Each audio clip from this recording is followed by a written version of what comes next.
నా పిల్లలు వాటి కలిగి ఉన్న రెక్కలు గూడులోనే ఉపయోగించుకోలేవు. ఆహారం తెచ్చి పెడతా ఉంటే తినేస్తుంది, చక్కగా ఉంటుంది. గూడులో నా పిల్లలు తన రెక్కలను ఉపయోగించుకోలేదు.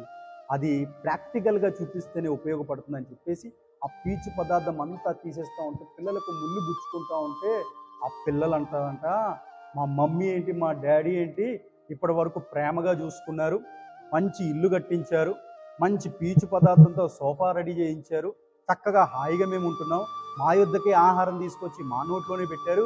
ఇప్పుడు మా మమ్మీ మా డాడీ ఏంటి ముళ్ళులు గుచ్చుకుంటా ఉంటే కూడా కఠినంగా వ్యవహరిస్తున్నారని తల్లి మీద తండ్రి మీద కోపడతారంట.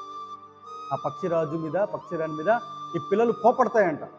చూడండి, ఆధ్యాత్మిక జీవితంలో మనల్ని దేవుడు ఈ పాఠాన్ని మనకు నేర్పిస్తుంది. కొన్నిసార్లు తల్లిదండ్రులు పిల్లలకి వారు వయసు వచ్చినప్పుడు, వారు కష్టపడేటటువంటి వయసు వచ్చినప్పుడు, వారు కష్టపడి వారి కాళ్ళ మీద వారు నిలబడేటటువంటి పరిస్థితి ప్రతి తల్లి తండ్రి తీసుకొచ్చినప్పుడు కొంతమంది పిల్లలు కూడా చాలా కోపడతారు.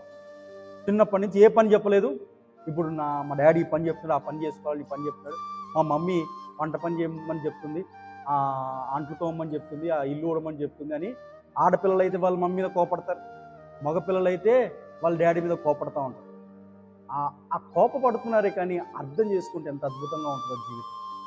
అర్థం చేసుకుంటే నిజంగా రేపొద్దున్న ఈ పనులను నేర్చుకుంటేనే కదా వివాహమైన తర్వాత ఒక కుటుంబంలోనికి వెళ్ళిన తర్వాత నా కుటుంబం బాగుంటుందనే కదా నా తల్లి నాకు ఈ మాటలు నేర్పిస్తున్నారు, ఈ పాటలు నేర్పిస్తున్నారని ఆలోచించారు.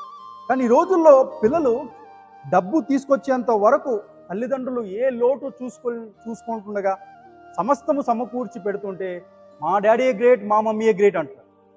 కాస్త ఇంట్లో పరిస్థితులు కష్టం వచ్చి నువ్వు కూడా కష్టపడు నాయన, నువ్వు కూడా చెయ్యే నాయన అంటే పిల్లలు అంతవరకు పెరిగిన పిల్లలు తల్లిదండ్రుల మీదనే రివర్స్. సియోను బాకా ఊదుడి ఉపవాస దినము ప్రతిష్ఠించుడి.